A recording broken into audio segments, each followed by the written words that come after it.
how's it going? It is Mythos, and today we're taking a look at Paranormal Nightmare TV once again. Okay, so yes, the boys are back with another video where they're facing a demon in someone's home again. And just wait, hold on a second, before you start typing in the comments already. Hey Mythos, shut up, they help people. Today, they are helping known fakers. This family are some of these fakers you see on TikTok that are being haunted by a demon, and they've already been proven 100% that they are fake. There is no demon. For those of you who I can see in their comments saying you are suspicious, let me introduce you to a dude called Purple. Good day. No. Hello. What? No. He's already put out a video ages ago about this family. He's been doing this way longer than me, and he's an editing whiz kid, so nothing is going to get past him. The only thing with Purple though, he's much kinder with his titles than me. I'd have titled this video that he made something like, TikTokers Magical Poltergeist are fake as but in his video, he not only debunks one thing they've done, but multiple. There is no denying they are 100% fake. I'll leave Purple's video down below as I highly recommend you watch that whole thing, but let's just take a quick look at one of the things he points out. What the fuck? What the fuck? Brady! I mean, the acting's far better than I've seen in some of them as well. Brady, this did it. Break something with me now. But she moves out of the way on purpose. Oh, you're gonna go, Brady, hurry up. I've cleared that. And the crucifix turns upside down. Okay, so here's the magical point. I'm just going to frame by frame it with you. See if you can spot the mask. Okay, here we go.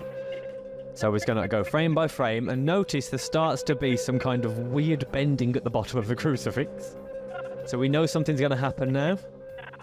And here it comes. Look, so we know that here that the mask has gone ever so slightly wrong because it separates. Still not enough proof, but don't worry.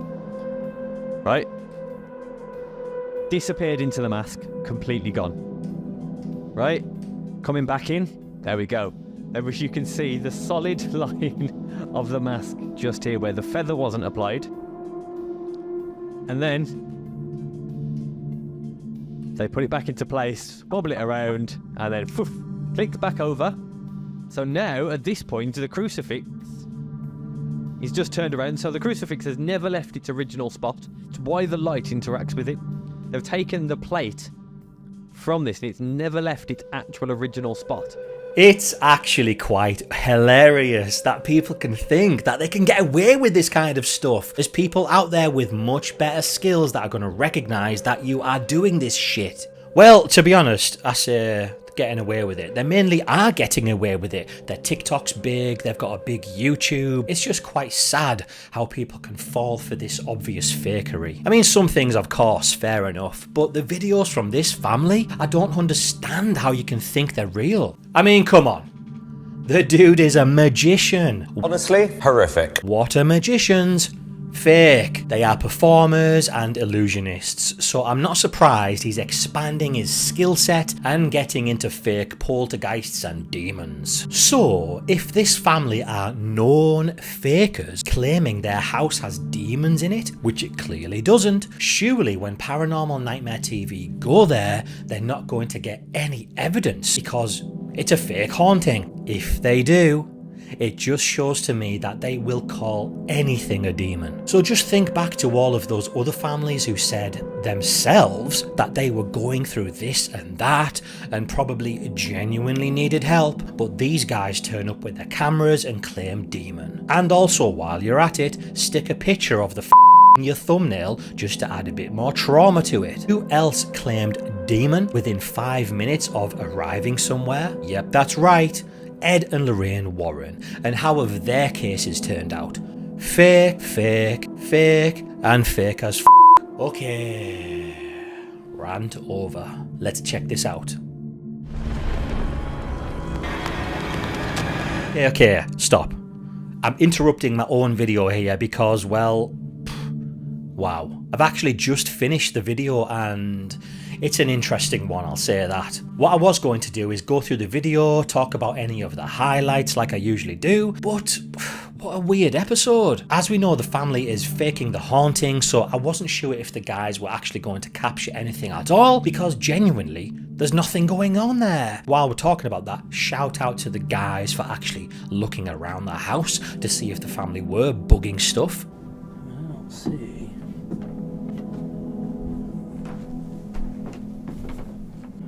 They don't have like motors and shit or anything crazy. Which obviously they're not going to leave things like that, like tricks to make things do things laying around, are they? Another interesting point about this one is I've got a feeling Paranormal Nightmare fake stuff.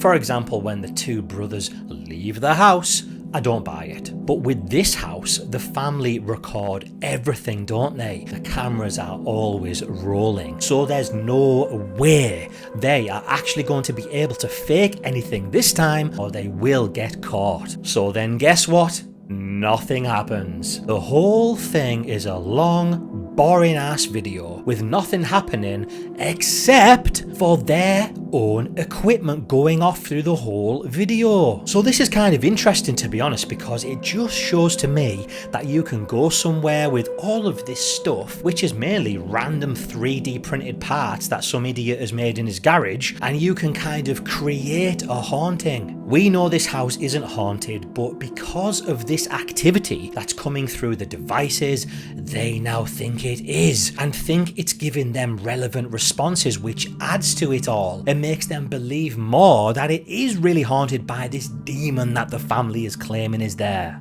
This was kind of a cool experiment to see, to be honest, and how you could use this information going forward in your own investigations, and I'm going to do in my own. I'm not going to 100% trust these devices as proof, and I'm not going to take 100% yes, that was a relevant response. I'm talking about things like the phone apps as well. When one of the brothers was in the house alone, nothing was happening, and you can tell he was just quite bored. So instead of doing nothing, he gets out the phone. Now we can have a little back and forth and something to actually talk about on camera. But that's all it is, guys.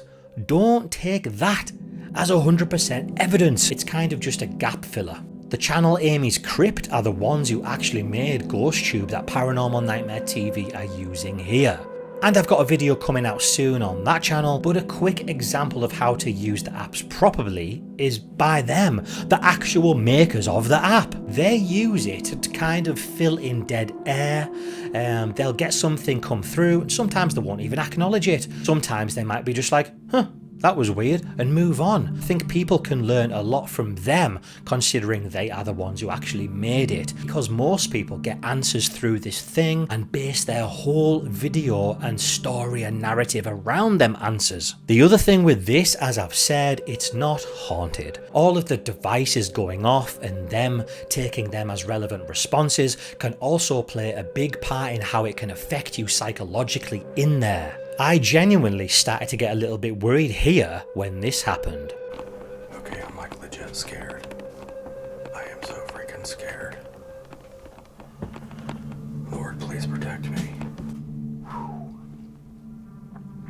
I'm legit scared.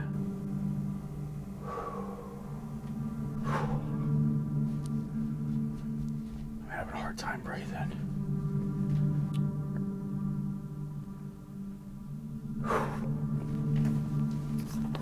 That's all from nothing happening, besides him communicating with his own equipment. But if you left all of that outside in the van, you just went in the house alone, you'd probably be able to just put your feet up, stick on some TV and have a nice chilled out night, besides the family telling you it's haunted. The other thing with this is they bring the lady back in the house at the end, and at this point Josh is fully believing that there is a demon haunting the house. As we know, she knows there isn't, but looking at her reactions when all of the devices are going off around her, I think even she might be a bit like, oh shit, what the hell is happening? Bruh. What is that detecting? But what I thought was wrong, well, besides them getting the guys out here in the first place, is letting him go through this and trying to cleanse the place and stuff. Paranormal Nightmare TV have claimed I've attacked them for pointing out that they were using a fake app, where in fact I was hoping to help them and tell them to stop using it.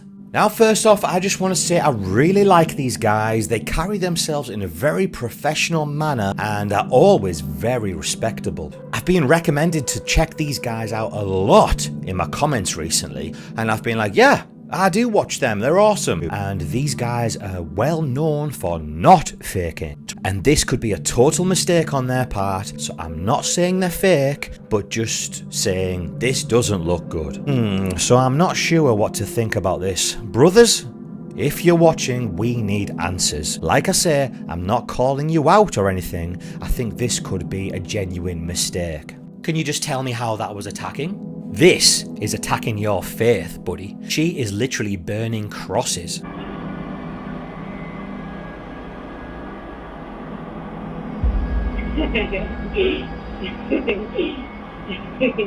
Plus, they're just taking advantage of your faith. And you can physically see that you are more affected by this than her because she knows it's not real. I don't know how she can sit there and carry on trying to act and agree with all of this, to be honest. And I'm not surprised the husband has done one because his acting is even worse. He would give the game away. By the way, that little trick where she set the cross on fire has recently just been debunked by Haunted Sessions. It's an old fire trick that old magicians used to use. And who's the magician in the house?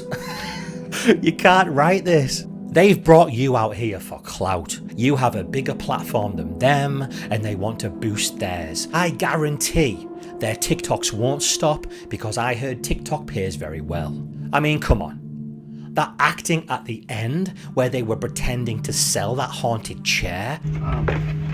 I'm just waiting for him to come pick it up, so I'll let you guys post it. I'll let you guys take a look at it. Yeah. Bye bye. See you this later. This chair means a lot to me, so this chair means a lot to me, so it's kind of hurt to let it go, but if the activity stops, then it's worth it.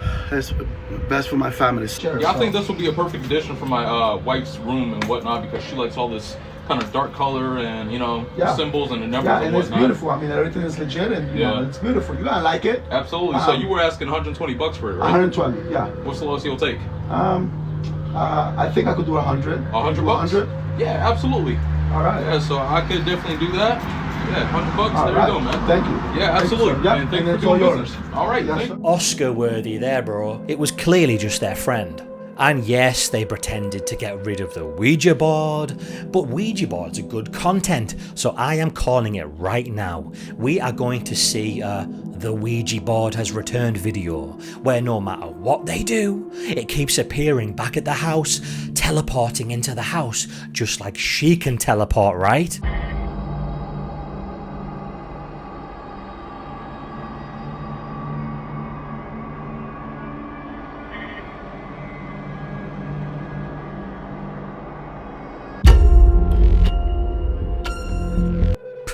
What a bunch of jokers.